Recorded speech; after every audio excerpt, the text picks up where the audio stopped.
We begin around the 6th century BC. Central Europe is inhabited by the Celts, from the heart of the continent to the British Isles. Further north, in the Jutland Peninsula and in Scandinavia, live the Proto-Germanic peoples, who gradually migrate southward, coming into contact, and at times into rivalry, with the Celts. In the south, the Celts trade with the peoples of the Mediterranean, notably with the Romans, who are gradually asserting their dominance. Between 58 and 50 BC, Julius Caesar conquers Gaul. The Romans then attempt to subdue the region east of the Rhine, which they call Germania. But in the year 9, they suffer a heavy defeat against a coalition of Germanic tribes, and retreat behind the Rhine and the Danube, which become the frontier. Fortifications are built there, though not completely impenetrable, allowing trade and exchange. Over time, some Germanic peoples even ally with the Romans and gradually settle on the other side of the frontier. Towards the end of the 4th century, the Huns, a nomadic people from Central Asia, begin their conquest of Europe. Tens of thousands of Germans flee and cross the Danube to seek refuge on the Roman side. But they are mistreated, leading to revolts that destabilize the region. A century later, in 476, the Western Roman Empire collapses and is replaced by a multitude of Germanic kingdoms.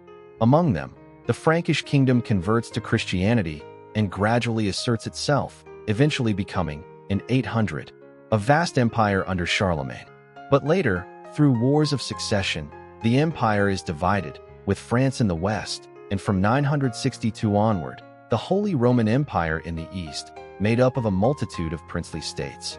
Under the authority of an emperor elected by the prince-electors, and often crowned by the Pope in Rome. Martin Luther and War of Austrian Succession. At the beginning of the 16th century, to finance the construction of St. Peter's Basilica in Rome, the Church vastly increases the sale of indulgences, offering forgiveness of sins in exchange for money. But in Saxony, priest Martin Luther opposes this practice, and, on October 31st, 1517, publishes 95 theses, defending an authentic faith founded solely on the authority of the Bible. The Pope then excommunicates him. Yet, Luther continues his struggle, and gains the support of several princes who adhere to his ideas, giving birth to Protestantism. Furthermore, Luther translates the Bible from ancient Hebrew and Greek texts to a form of German used by some Saxon administrations at the time. Thanks to the recent development of printing, his Bible spreads throughout the Holy Roman Empire, and the Saxon dialect gradually becomes the standard German language, to the detriment of numerous regional dialects.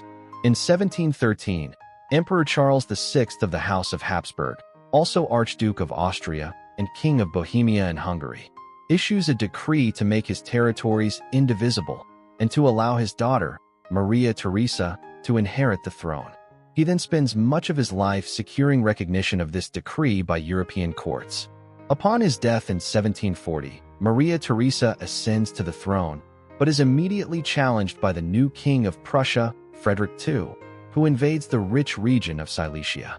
France, Bavaria, and Spain see an opportunity to weaken the House of Habsburg and join Prussia. Meanwhile, Great Britain and the Dutch Republic, fearing excessive French domination, ally with Austria.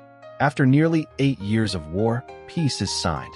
Austria renounces Silesia in exchange for the recognition of Maria Theresa as ruler of Austria, and of her husband, Francis of Lorraine, as the new emperor of the Holy Roman Empire. The 7 Years' War. In the following years, rivalry between France and Great Britain over colonies in North America escalates into open conflict.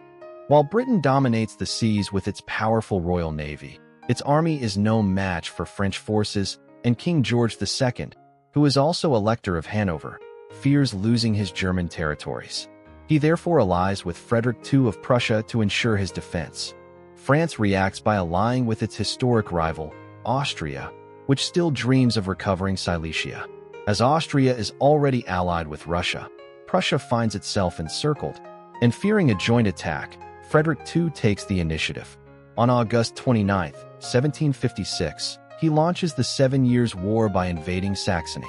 His army advances into Bohemia, but is repelled into Silesia. In the west, the French army seizes Hanover, while in the east, Russian troops approach Königsberg. A brilliant strategist, Frederick II manages to repel each of the three armies separately, even though his forces are outnumbered in all three cases. The French are later expelled from Hanover by a German army financed by Britain. In the east, after finally joining forces, the Russian and Austrian armies prevail, but fail to exploit their victory and leave Berlin untouched. In 1762, Russia's Empress Elizabeth dies, and her successor, Peter III, an admirer of Frederick II, immediately signs a peace treaty. The following year, the war ends with Britain's victory, which has seized many French colonies, and with Prussia emerging as a formidable military power. Meanwhile, its neighbor, the Polish-Lithuanian Commonwealth, is weakened by internal unrest.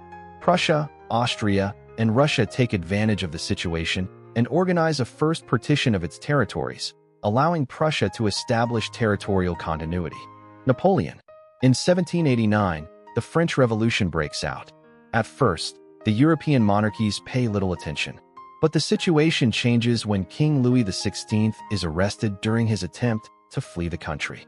Now fearing for their own thrones, the monarchs declare their intent to restore the French king.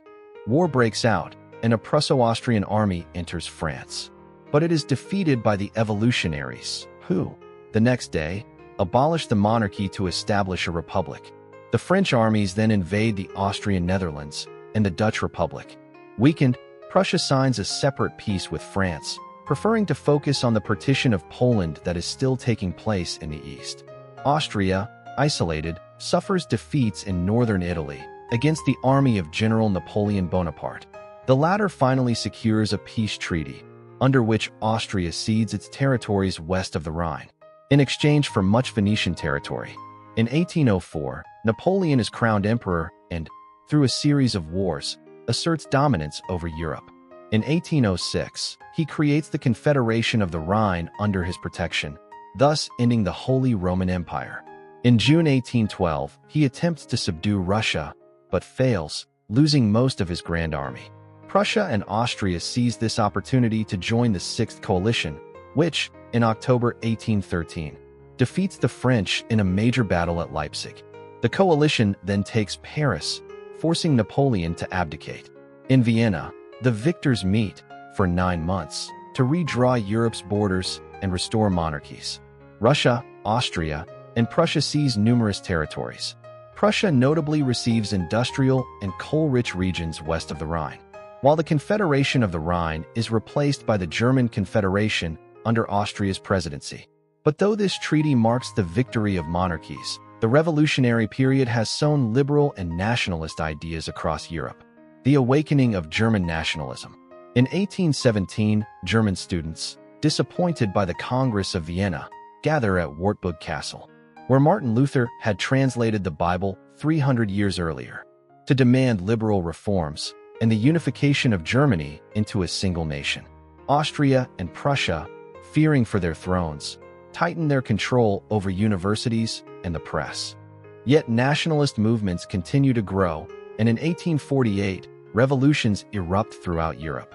Within the German Confederation, the movement leads to the establishment of a national parliament in Frankfurt, which, after free elections, drafts a constitution aiming to create a unified German empire. But the project lacks support from both Prussia and Austria, and the parliament is eventually dissolved. The Austrian Empire, for its part, faces numerous uprisings, most notably the Hungarian Revolution. But the latter is finally crushed with the support of a Russian army. By clinging to its multi-ethnic empire, Austria is gradually sidelined from the German unification movement, to the benefit of Prussia, where the new king, Wilhelm I, appoints Otto von Bismarck as minister-president. In 1864, following a succession dispute in Denmark, Prussia and Austria jointly invade the south of the country. But after their victory, they fail to agree on how to divide the conquered territories, leading to a short war between the two German powers. Austria and its allies are defeated, and with the signing of the ensuing peace treaty, the German Confederation is dissolved in favor of the North German Confederation, led by Prussia. Meanwhile, the German states, south of the Main, signed defensive alliances with Prussia, effectively excluding Austria from the German world. The Franco-Prussian War. In 1868, A revolution in Spain forces Queen Isabella II into exile in France. The revolutionaries draft a new constitution and seek a successor for the throne, considering Prince Leopold of Hohenzollern-Sigmaringen, a distant cousin of Wilhelm I. In France, Napoleon III firmly opposes this, fearing encirclement. He sends his ambassador to meet Wilhelm I and requests the withdrawal of the German prince's candidacy. The request is granted, but a few days later, the ambassador is sent again to demand further guarantees. This time, Wilhelm I ends the conversation without commitment. Bismarck seizes the opportunity and publishes a shortened and inflammatory version of their exchange, intended to provoke France. That same evening, anti-German demonstrations erupt in Paris. And a week later, France declares war on Prussia, activating Prussia's defensive alliances with the southern German states. The Germans quickly prevail, and on January 18, 1871, even before the war ends, the German Empire is proclaimed in the Hall of Mirrors at Versailles, uniting the North German Confederation and the southern states. 4 months later, in the peace treaty, France cedes Alsace and the western part of Lorraine, once part of the Holy Roman Empire, and must pay heavy war indemnities. To discourage any French revenge, the new German Empire strengthens its diplomatic ties with Russia and Austria-Hungary. The German Empire. Domestically, Bismarck seeks to curb the power of the Catholic Church and ban socialist parties. Abroad, after a Russian victory against the Ottoman Empire, most European powers oppose the peace treaty that grants Russia excessive influence in the Balkans. Bismarck offers himself as mediator and hosts a congress in Berlin to revise the treaty. In Russia, however, this breeds resentment towards Germany. Germany then signs a defensive alliance with Austria-Hungary. 3 years later, Italy joins them, angered by France's colonization of Tunisia, which it had coveted. Germany then seeks to catch up in colonial expansion, and in 1884, convenes European leaders in Berlin to regulate Africa's colonization. Germany secures recognition of 4 colonies, then, the following year, establishes footholds in the Pacific. In 1888, Wilhelm II ascends the throne, determined to make Germany a global power in every domain. He promotes education, scientific research, and industrial development. Emerging companies soon gain international renown. Diplomatically, he strengthens ties with the Ottoman Empire. And in China, after applying pressure, he obtains a concession in a bay, where he develops the port of Tsingtao. Controlling territories worldwide, he now builds a large navy to protect them. But Germany's growing power alarms other nations and prompts France and the UK to form the Entente Cordiale. They resolve their colonial disputes. The British keep Egypt, while France gains influence over Morocco. But Wilhelm II also has ambitions in Morocco, leading to early tensions. In 1907, Russia joins the Franco-British alliance, forming the Triple Entente. 4 years later, following a rebellion in Morocco, Germany and France nearly go to war over control of the territory. Eventually, an agreement is reached. Morocco becomes a French protectorate, and in exchange, French Congo territories are ceded to German Cameroon. Though war is avoided this time, Europe is now divided into 2 blocks that are arming and preparing for a conflict. World War I. On June 28, 1914, in Sarajevo, the assassination of Archduke Franz Ferdinand, heir to the Austro-Hungarian throne, is the spark that sets off the conflict. Within days, all of Europe is at war. Germany implements its plan to defeat France quickly in the west by bypassing its defenses through the north. The goal is to then turn east against Russia, slower to mobilize, and thus avoid a 2-front war. The German army violates the neutrality of Luxembourg and Belgium and begins its maneuver. But, slightly outnumbered, it fails to capture Paris and is pushed back. The front stabilizes and trenches are dug on both sides. The Lightning War becomes a drawn-out, total war. Britain imposes a naval blockade on Germany, cutting off supplies. In the east, after years of fighting, Russian forces are exhausted, and following 2 revolutions, the Bolsheviks seize power and sign a separate peace. Germany can now focus on the Western Front, where it launches a major offensive. But the Allies push back and gain the upper hand. Meanwhile, in Germany, the population, worn out by war and famine, revolts, and forces Kaiser Wilhelm II to abdicate.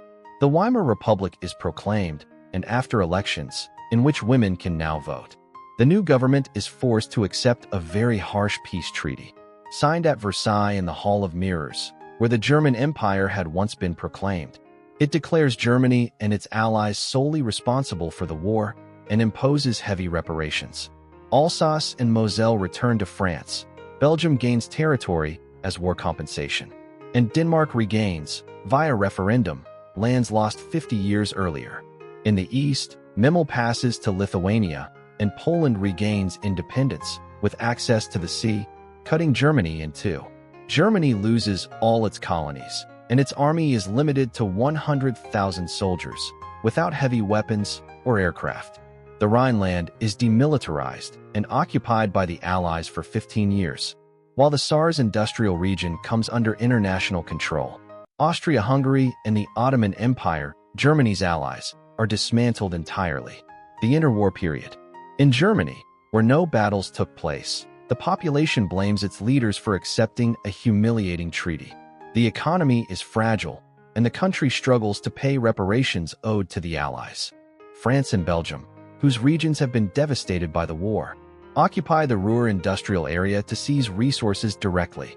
German workers resist through strikes, supported by the government, which prints massive amounts of money to pay them.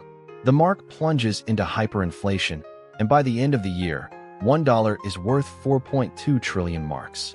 The United States proposes a plan to stabilize the German economy, revive its industry, and reschedule its debts.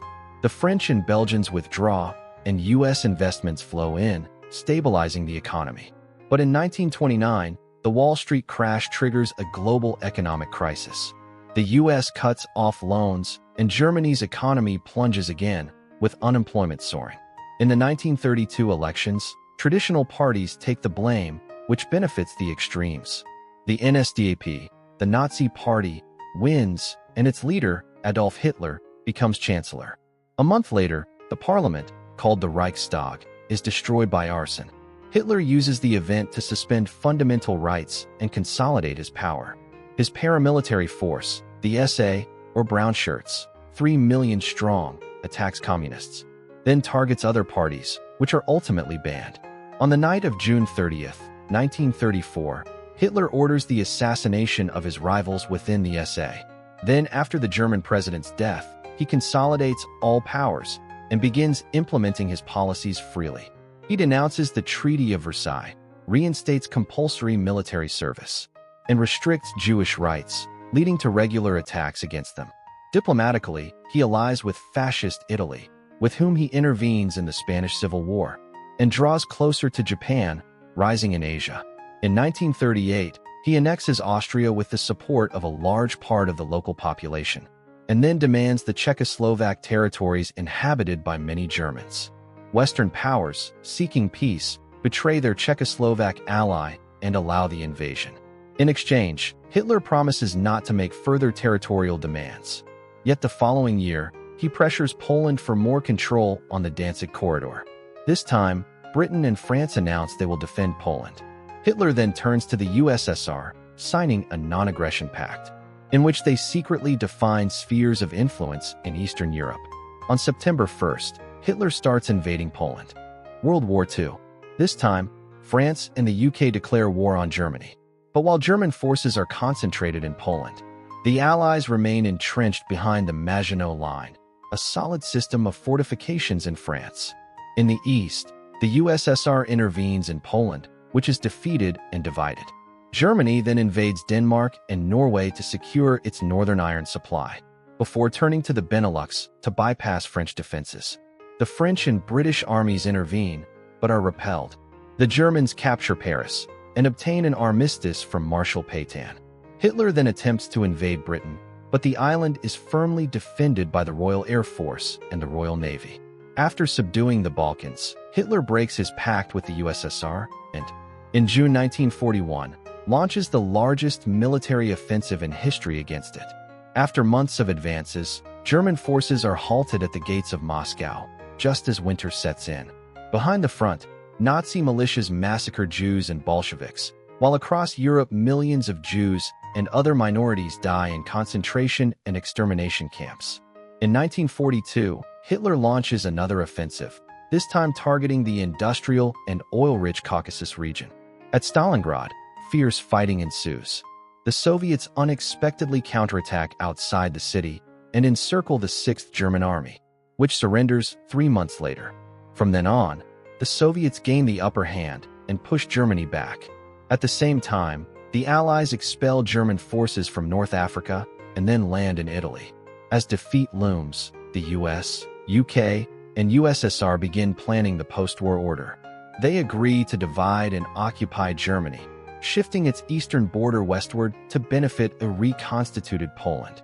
On June 6, 1944, the Allies land in Normandy, opening a third front. 10 months later, Berlin, where Hitler commits suicide, falls to Soviet forces. Divided Germany. 1/5 of all housing has been destroyed, leaving millions of people homeless. To these are added about 12 million Germans expelled from territories now under Polish, Czechoslovak, or Soviet control.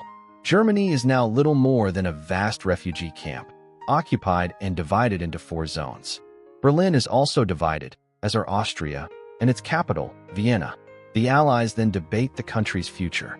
Some want to dismantle or plunder it to prevent another war, while others, especially the United States, see the USSR as the new threat and wish to rebuild Germany as a potential ally. In February 1948, the USSR, already in control of Eastern Europe, supports a communist coup in Czechoslovakia. In response, the United States and the United Kingdom persuade France to merge all of their occupation zones, to form a strong Germany capable of countering Soviet influence. The Deutsche Mark is introduced as the new currency for this future state. Angered at being excluded from the agreement, the USSR retaliates by imposing a blockade on West Berlin.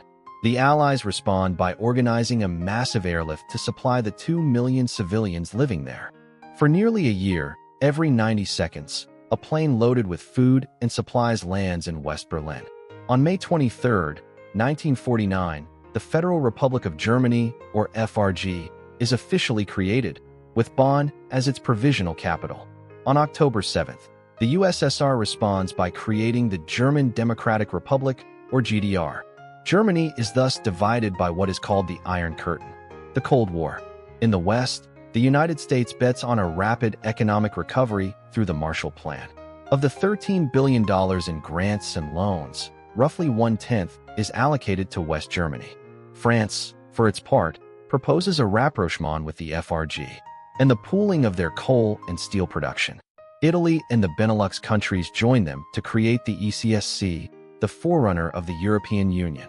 Meanwhile, in Asia, Korea, also divided since World War II, is torn apart between communists in the north and UN-backed forces in the south. The United States, deeply involved there, fears a similar scenario as between the two Germanys. Washington therefore pressures its allies to authorize the rearmament of West Germany and its integration into NATO. In 1955, the country joins the organization, officially ending the Allied occupation and placing the FRG under the military protection of other members. Just days later, the USSR retaliates by creating its own military alliance, the Warsaw Pact, to which East Germany is tied.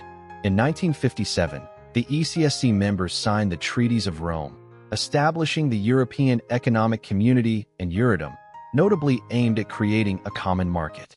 West Germany, which only 10 years earlier was a shattered land, is now the world's second-largest economic power, behind the United States. In East Germany, however, economic conditions are harsher, pushing many Germans to flee to the west via West Berlin. To stop this exodus, during the night of August 12th to 13th, 1961, a wall is built, dividing the city in two. In 1969, the new Chancellor, Willy Brandt, begins a policy of rapprochement with Eastern Europe. He becomes the first West German leader to visit Poland, where he apologizes for Germany's wartime crimes and officially recognizes the new border between the two countries. 2 years later, he normalizes relations with East Germany. Finally, in 1976, the Federal Republic participates in the first G7 summit, bringing together the world's major industrialized democracies. Reunification. In 1985, in the USSR, Mikhail Gorbachev comes to power, inheriting a nation weakened economically, and whose army is bogged down in Afghanistan. The situation worsens the following year with the Chernobyl nuclear disaster. He then launches a series of economic and political reforms. On the international stage, he adopts a policy of détente, and the Red Army will no longer intervene in Eastern Europe. He meets with West German Chancellor Helmut Kohl, and during their talks, the question of possible German reunification is raised. In 1989, Hungary and then Czechoslovakia opened their borders with the West, allowing East Germans new routes to reach the FRG. At the same time, in East Germany's major cities, every Monday, mass demonstrations are organized demanding reforms and greater freedom. Weakened, leader Erich Honecker is forced to resign. A few days later, on November 9, 1989, the Berlin Wall falls, and a massive celebration fills the city. The border between the two Germanys opens, and in the following months, millions of East Germans go to the West. Helmut Kohl then begins negotiations to formalize German reunification. After the signing of a treaty in Berlin between the two German states, a meeting is held in Moscow with the 4 former victors of the Second World War to confirm the process. German reunification is officially completed on October 3, 1990.